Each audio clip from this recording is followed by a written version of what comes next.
오늘 이 아침 하나님께서 주시는 말씀은 출애굽기 23장 1절로 19절까지 말씀입니다. 하나님 말씀 한 절씩 교독하겠습니다. 너는 허망한 풍설을 전파하지 말며 악인과 연합하여 무함하는 증인이 되지 말며 송사의 다수를 따라 부정당하는 증거를 하지 말며 가난한 자의 송사라고 편벽되이 두어하지 말지니라.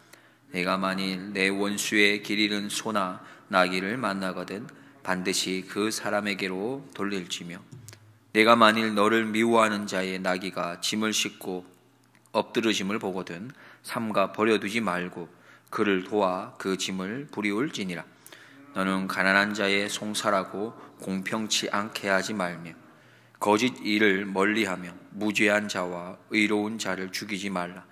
나는 악인을 의롭다 하지 아니하겠노라. 너는 뇌물을 받지 말라. 뇌물은 밝은 자의 눈을 어둡게 하고 의로운 자의 말을 굳게 하느니라. 너는 이방 나그네를 압제하지 말라. 너희가 애굽 땅에서 나그네 되었은즉 나그네의 정경을 아느니라. 너는 6년 동안은 너희 땅에 파종하여 그 소산을 거두고 제7년에는 갈지 말고 묵혀두어서 내 백성의 가난한 자로 먹게 하라. 그 남은 것은 들짐승이 먹으리라. 너의 포도원과 감람원도 그리 할지니라. 너는 6일 동안에 내 일을 하고 제7일에는 쉬라. 내 소와 나귀가 쉴 것이며 내 계집 종의 자식과 나그네가 숨을 돌리리라. 내가 네게 이른 모든 일을 삼가 지키고 다른 신들의 이름은 부르지도 말며 내 입에서 들리게도 말지니라. 너는 매년 3차 내게 절기를 지킬지니라. 너는 무교병의 절기를 지키라. 내가 내게 명한 대로 아비브월의 정한 때에 7일 동안 무교병을 먹을지니 이는 그 달에 내가 애굽에서 나왔음이라. 빈손으로 내게 보이지 말지니라. 맥추절을 지키라. 이는 내가 수고하여 밭에 뿌린 것의 첫 열매를 거둠이니라. 수장절을 지키라. 이는 내가 수고하여 이룬 것을 연종의 밭에서부터 거두어 저장함이니라. 너의 모든 남자는 매년 3번씩 주 여호와께 보일지니라. 너는 내 희생의 피를 유교병과 함께 드리지 말며 내 절기의 희생의 기름을 아침까지 남겨두지 말지니라. 같이 보겠습니다. 너의 토지에서 처음 익은 열매의 첫 것을 가져다가 너희 하나님 여호와의 전에 드릴지니라. 너는 염소 새끼를 그 어미의 젖으로 삼지 말지니라. 아멘.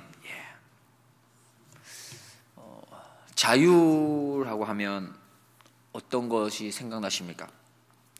우리는 자유에 대해서 시도 많고요.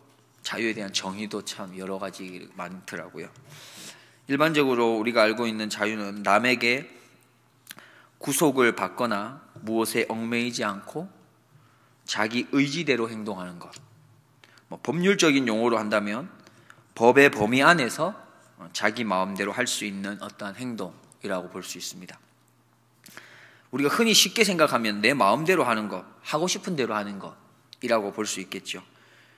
그런데 이 자유에 대한 한자의 어원을 보면 욕망으로부터의 해탈이라고 하는 불교 용어에서 유래했다고 합니다. 그렇게 보면은 아이러니컬하지만 우리가 알고 있는 어떤 자유하고는 조금 거리가 먼 어떤 의미를 담고 있죠. 욕망으로부터의 해탈, 이것을 자유라고 보았습니다. 피타고라스는 이렇게 이야기했습니다. 절제를 할 줄 모르는 사람은 자유인이 될 수 없다. 그래서 참 자유라고 한다는 것은 내가 하고 싶은 대로 하는 게 참 자유가 아니라 절제할 줄 알 때 그걸 참 자유라 할 수 있겠습니다. 우리가 잘 알고 있는 말씀 요한복음 8장 32절에 보시면 진리를 알지니 진리가 너희를 자유케 하리라 말씀했죠. 그렇습니다. 참 자유는 그냥 얻는 게 아니라 진리 안에서 자유함을 얻는 것이죠. 하나님 안에서 예수 그리스도 안에서 참 자유를 얻을 수 있고 또 누릴 수 있는 겁니다. 그래서 그리스도인은 자유함을 누리기 위해서 자기 마음대로 하는 게 아니라는 것이죠. 또한 어떤 법의 테두리 안에서는 내 마음대로 할 수 있다. 이것도 참된 자유의 모습이 아니라는 겁니다. 그리스도인은 해야 하는 것을 하는 사람, 그리고 하지 말아야 할 것을 하지 않는 사람. 이걸 다른 말로 하면 맡은 일에 충성된 사람. 이것이 그리스도인이고 참 자유하는 사람입니다. 고린도전서 4장 2절에 이렇게 말씀합니다. 그리고 맡은 자들에게 구할 것은 충성이니라. 네. 오늘 본문을 보면 출애굽한 이스라엘 백성들에게, 다시 말해서 마귀의 종으로부터 자유함을 얻은 이 하나님의 자녀에게 주시는 말씀입니다. 그들은 구속받았던 애굽이라고 하는 곳에서부터 참 자유함을 얻은 것이 되었죠. 마찬가지로 우리에게도 마찬가지입니다. 진리 안에서, 예수 그리스도 안에서 참 자유함을 얻은 우리들에게 오늘 주시는 하나님의 말씀이지요. 진짜 그리스도인은 진리 안에서, 예수님 안에서 자유하는 자들입니다. 그리고 자유함을 얻은 자들에게는 맡은 일에 충성하는 것이 필요한 것이죠. 오늘 전체 말씀을 통해서 우리가 참 자유함을 누리기 위해 해야 할 것을 몇 가지 살펴보고자 합니다. 첫 번째는 거짓을 하지 않는 겁니다. 내가 자유하다면 거짓을 하지 않는 것이죠. 1절 말씀을 보시면 너는 허망한 풍설을 전파하지 말며 라고 시작합니다. 이 허망한 풍설이라고 했을 때 거짓된 것, 근거 없는 소리, 터무니없는 소리, 이런 것들을 말합니다. 풍설이라고 하는 뜻이 바로 소리나 소문, 이런 것들을 뜻하거든요. 간단히 말씀드리면 근거 없는 말을 하는 것이 허망한 풍설이 됩니다. 왜 우리는 근거 없는 말을 해서는 안 될까요? 내가 하는 근거 없는 말로 인해서 어떤 일이 있게 됩니까? 다른 사람에게 큰 해를 끼칠 수 있는 것이죠. 말 한마디 때문에, 어떤 소문 하나 때문에 목숨을 잃게 만들 수도 있는 것이죠. 나는 거짓말을 하지 않기 때문에 상관이 없다 말하는 사람이 있을 수도 있습니다. 그러나 앞서 말씀드린 것처럼 이 풍설이라고 했던 뜻을 우리가 살펴보았는데, 소리, 소문이라는 뜻도 있다고 그랬습니다. 그러니까 꼭 거짓말을 하지 않기 때문에 괜찮다는 것이 아니라, 이것이 정확한 것이 아닌데 남의 이야기를 다른 사람으로부터 그냥 듣고 그대로 전하는 것도 뭐가 되는 거죠? 소리, 소문을 내가 함부로 이야기하는 것이 됩니다. 이렇게 쉽게 이야기하는 것, 정말로 분명한지 확인하지 않고 그것을 마구마구 그냥 이야기하는 것이 우리가 삼가해야 할 일이라고 말씀하는 것이죠. 두 번째, 우리가 참 자유함을 얻기 위해 해야 할 것이 있다면 원수에게라도 선을 행할 수 있어야 되는 겁니다. 4절 말씀, 5절 말씀을 봅니다. 네가 만일 내 원수의 길 잃은 소나 나귀를 만나거든 반드시 그 사람에게로 돌릴지며, 내가 만일 너를 미워하는 자의 나귀가 짐을 싣고 엎드러짐을 보거든 삼가 버려두지 말고 그를 도와 그 짐을 부리올지니라. 예, 사실 원수는 망했으면 좋은 사람이 원수 아닙니까? 그러니까 우리 일본을 생각하면 빨리 폭삭 망해야 된다 하고, 요즘 일본인 힘든 일이 많으니까 좋아하고 기뻐하는 사람도 있고, 곧 망할 거라고 하는 이야기를 하면서 막 불쌍히 여기는 마음보다 잘 됐다고 생각하는 마음들이 있는, 이게 원수에 대한 마음인데, 그건 우리 마음이죠. 사실 그건 우리 마음입니다. 어떻게 보면 우리의 육이 좋아하는 마음이라 볼 수 있겠어요. 하나님은 우리에게 뭐라고 말하죠? 오늘 말씀하는 것처럼 원수의 어떤 동물까지라도, 동물을 귀히 여긴다기보다는 원수를 생각해서 선을 행할 줄 알아야 된다, 이렇게 말씀하고 있습니다. 이렇게 볼 수 있겠습니다. 여기에서 원수나 미워하는 자는 어떤 법정 투쟁의 상대자라고 볼 수도 있겠습니다. 그렇게 봤을 때에 법적인 투쟁을 할 때는 잘못된 것과 또 바른 것에 대해서 바른 판단을 위해서 투쟁할 수 있다는 거죠. 그러나 법정 이해 밖에 나왔을 때는 어떻게 해야 되는 것입니까? 이웃을 이웃으로 하나님 말씀에 근거해서 사랑으로 대할 줄 알아야 된다라는 말씀입니다. 다시 말해서 여기는 하나님께서 온 인류를 향한 어떤 마음을 가지고 계신가, 이것을 말씀하고 있죠. 우리가 기억해야겠습니다. 우리는 이 세상을 향해서는 분명히 가져야 될 것이 있다고 봅니다. 세상을 바라보면서 이것이 옳은 것인가, 아니면 이것이 그릇된 것인가, 이런 바른 투쟁을 할 줄 알아야겠죠. 무조건 세상이 가니까, 아니 다수가 그쪽으로 가니까, 많은 사람이 그쪽을 향하고 있으니까, 지식층의 사람들이 그것을 바라고 그것이 맞다고 하니까 따라가는 것이 아니라, 이 세상이 가는 걸음이 하나님의 말씀에서 옳은 것인지 그런 것인지를 바로 알고 투쟁할 필요가 있겠습니다. 그러나 그것만이 아니라 동시에 우리가 가져야 될 건 세상을 향해서, 또한 이웃을 향해서 하나님의 그 공평하신 사랑, 이것도 함께 조화를 가지고 갈 수 있어야 하는 겁니다. 세 번째는 절기를 지키라 말씀합니다. 10절, 11절 말씀을 함께 보겠습니다. 너는 6년 동안은 너의 땅에 파종하여 그 소산을 거두고 제7년에는 갈지 말고 묵혀두어서 내 백성의 가난한 자로 먹게 하라. 그 남은 것은 들짐승이 먹으리라. 너의 포도원과 감람원도 그리할지니라 했습니다.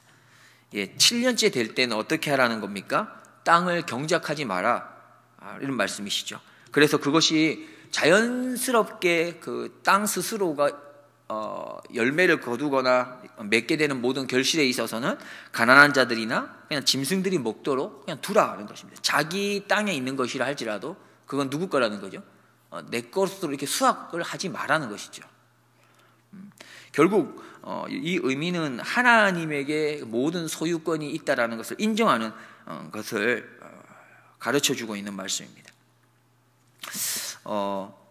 여기 안식년이 7년이라고 한다고 했을 때에 너무 익숙한 7이라는 숫자 아니겠습니까?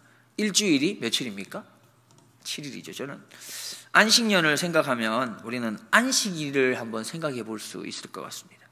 하나님께서 안식년이라는 것을 주시면서 우리에게 주는 의미가 있지 않습니까? 그것을 통해서 우리에게 하나님이 기억하라고 하는 것이 있다면, 하나님께서 우리에게 안식일, 지금으로 말하면 뭐라고 볼 수 있을까요? 주일을 우리에게 허락하시면서 어떤 가르침을 주시기를 원하는 것일까요? 예, 맞습니다. 가장 중요한 건 그것이겠죠. 쉬라는 것일 것 같습니다. 자, 그리스도인이라고 했을 때에 세상 사람들과 구별할 수 있는 여러 가지가 있지만 가장 누가 봐도 알 수 있는 건 사실 주일 성수라고 생각을 합니다.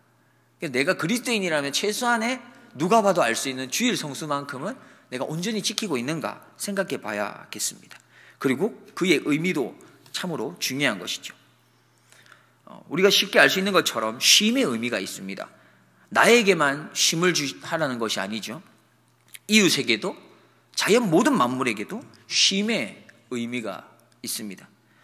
제가 어릴 때만 해도 그랬던 어떠한 모습들이 많았던 것 같아요. 또 이제 어떠한 교회의 교단에 따라서 좀 다를 수도 있지만 주일에는 일을 하지 않은 거죠. 아예 먹는 것도 사 먹지 못하게 하는 데도 있습니다. 그래서 주일에 먹을 음식은 언제 사놓죠? 토요일에 사놓기도 합니다. 그렇게 지키기도 했었던 것 같아요. 어쨌든 하나님께서 이 주일을 통해서 우리에게 주는 것은 평안함입니다. 안식, 쉼의 의미가 있습니다. 원어옥기는 우리가 주일을 맞이할 때마다 특별히 하나님 주시는 쉼을 풍성하게 누릴 수 있는 우리 모두가 되기를 주님의 이름으로 소망합니다. 우리 생일을 한번 생각해 보겠습니다. 생일을 우리가 매년 하는 이유가 무엇이겠습니까? 매년 지키고 있잖아요. 선물 받으려고 아이들은 할 수도 있어요. 선물 받으려고. 근데 생일이 주는 의미는 생명이라는 거죠. 생명. 생일을 통해서 하나님께서 우리에게 주는 메시지가 있다면 하나님이 허락한 생명이다라는 것이고, 두 번째는 부모님을 통해서 너에게 허락된 생명이다라는 게 얼마나 귀한 거다라는 것을 기억하라는 것 아니겠습니까? 여기 계신 분들하고 거리가 조금 멀 수도 있지만 혹시 아닙니다. 더 가까울 수도 있고요. 결혼기념일, 결혼기념일. 결혼기념일을 왜 해야 되는 걸까요? 결혼은 한 번밖에 안 했는데 매년 그것도 기념을 해야 된대요. 매년. 왜 기념을 해야 되는 것일까요? 여러 가지가 있지만, 뭐라고? 잊어버리지 마. 뭘 잊어버리지 말라는 걸까요, 그러면? 결혼기념일. 뭘 잊어버리지 말아야 되죠? 결혼은 두 사람이 만나는 거잖아요. 이 두 사람의 만남이 얼마나 축복되고 귀하고 값진 것인가, 그 첫 스타트이잖아요. 결혼이라는 게. 그 남남이었다가 하나가 되는 첫 스타트가 결혼일인데, 그때를 생각해야 된 가장 중요한 이유는 그것이 얼마나 축복된 만남이었느냐라는 것이라고 생각합니다.